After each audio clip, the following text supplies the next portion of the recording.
What if I told you that Lewis Hamilton, the 7-time world champion, is already doubting his move to Ferrari before even finishing his first season? What is breaking within the most historic team in Formula One?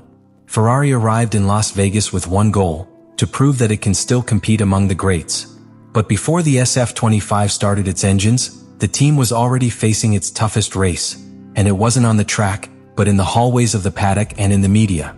The trigger was a series of leaks that came to light days before the GP, revealing Lewis Hamilton's serious concerns about the technical and organizational state of Ferrari. These were not simple rumors of discontent. The words reflected deep, almost existential doubts about whether the team was capable of building a winning machine. The leak revealed something that very few dare to say openly: Hamilton had already begun to lose faith in the Ferrari project. Not because he lacked desire or commitment, but because the environment did not offer minimum guarantees of competitiveness. What should have been a gradual integration process became a forced adaptation, where the driver had to adjust his style to an erratic car, without receiving the same level of flexibility or support from the team. The impact was immediate. In the days following the leak, the atmosphere in the paddock changed.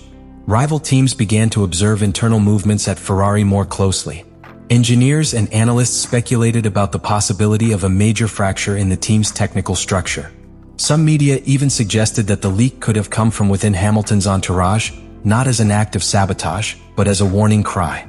And it wouldn't be the first time something like this has happened at Ferrari. Throughout its recent history, the team has had episodes where internal conflicts leaked to the outside as a result of poor leadership management. It is enough to remember the cycles of tension with Sebastian Vettel or the technical conflicts of the Alonso era. But Hamilton is different, because the Briton not only represents a star driver, it represents a strategic and symbolic investment that was to mark the definitive rebirth of the prancing horse. If from so early in the season and in the driver-team relationship there are already signs of rupture, what future can this project have? That is the question many are asking in the paddock. And that is also the question that all tifosi are afraid to answer. Ferrari is trapped in a cycle where expectations outweigh reality. And in that cycle, a simple leak can become the spark that ignites a crisis of incalculable dimensions. Ferrari's history is not only written on the track. It is also built or destroyed from its executive offices. And in 2025, few decisions have generated as much noise as the public statements of John Elkann, president of the Ferrari Group. Just days before the Las Vegas GP began, and in the midst of the worst moment of the season after the double abandonment in Brazil, Elkann not only chose to talk, he chose to point. His words were clear: pilots need to talk less and concentrate more on driving.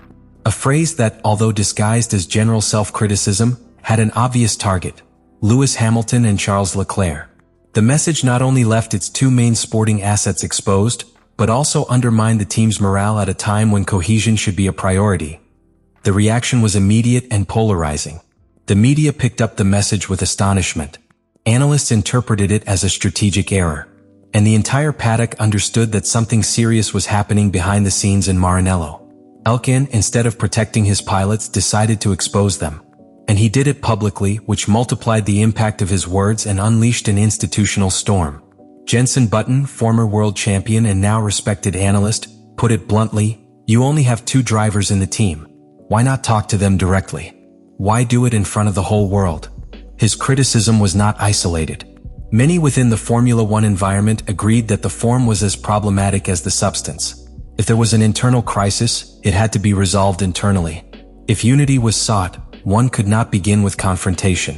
The contradiction was evident. Elkann, in the same speech, praised the Ferrari endurance team for its unity, for its cohesion. He celebrated the titles achieved at Le Mans and in the WEC. But he used that comparison as a way to highlight what the Formula One team didn't have.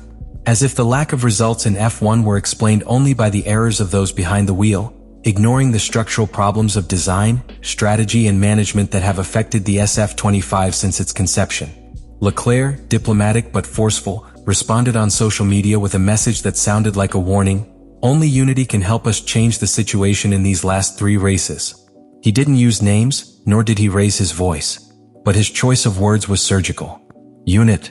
The same word Elkann had used. An elegant way to return criticism to the sender. Hamilton, more publicly reserved, let his actions do the talking. His communication with engineers became more precise, more measured. His environment leaked a clear message: the problem is not with the pilot. It's in the car, in the direction of the project, in the erratic decisions made without a coherent strategy. The track engineers, faced with a car that changes its behavior in each session, have had to improvise configurations blindly. The simulations do not correlate with the track. Data does not predict actual behavior. And pilots, consequently, do not trust the tools they have at their disposal. Hamilton, who at Mercedes used to work with a predictable platform and a meticulous development system, now finds himself in an environment where the margin for error is minimal, but the variables out of control are maximum. His style, based on fine control of the car during braking and traction phases, is frustrated by a car that does not respond the same 2 laps in a row. Leclerc doesn't adapt either. Although he knows the team's limits more deeply, his frustration is evident in every radio, in every failed strategic decision that he tries to compensate with driving at the limit.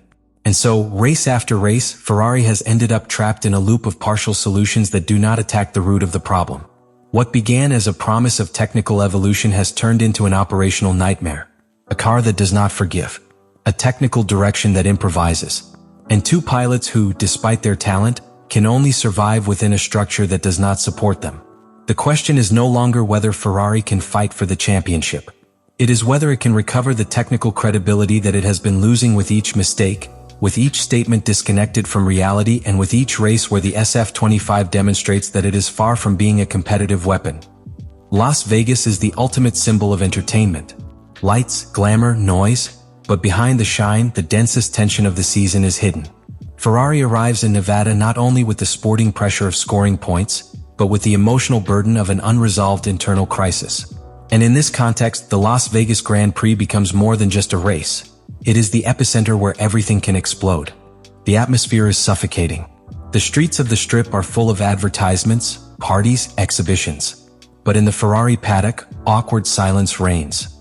Hamilton's leaks, Elkan's inflammatory statements, Leclerc's social media responses, and the absolute lack of results have created an explosive cocktail.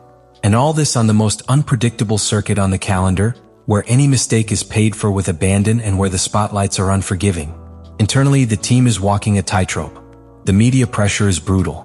Engineers work anxiously, fearing another strategic error or a new SF25 inconsistency. The mechanics, exhausted by weeks of accumulated tension, try to maintain composure in an environment where their every movement is monitored. And the pilots can no longer hide their frustration. Hamilton, who was supposed to be the star of Ferrari's debut in Las Vegas, arrives as a symbol of a disappointment that became public too soon. His gestures in the briefings are contained, his tone on the radio measured. But behind every word there is a pilot who begins to realize that his riskiest bet was perhaps also the most wrong. This race, designed by Liberty Media to conquer the United States, could end up becoming the most uncomfortable scenario of his entire sporting career. Leclerc, for his part, arrives worn out. Not only because of the performance of the car, but because of the pressure of supporting a team that, in theory, should revolve around him. The arrival of Hamilton, far from strengthening the duo, has amplified the fracture. And in Las Vegas, where every corner is treacherous and every mistake costs unrecoverable seconds, the last thing a driver needs is a divided team behind. And all the while his rivals watch. Red Bull, with Verstappen increasingly comfortable with the RB21, takes advantage of the chaos of others to position itself with an advantage. McLaren, with a tuned car and a stable technical structure, maintains its consistency without making noise. Even rebuilding Mercedes seems to have an inner peace that Ferrari can only dream of. The question is not whether Ferrari will win in Las Vegas. The real question is whether he will emotionally survive this Grand Prix. If it will manage to contain tensions, avoid new leaks, maintain a professional image, even if only superficially. Because if not achieved, this race could mark the beginning of an implosion that transcends the season and affects future projects, key investments, and even the driver market. Las Vegas is not just another date on the calendar. It is the trench where Ferrari must decide whether to recover or collapse. And what happens under the lights of Nevada will be marked in the memory of the Scuderia, not as a sporting defeat, but as the moment when it stopped being a team, to become a battlefield. Leave it in the comments what you think about all this.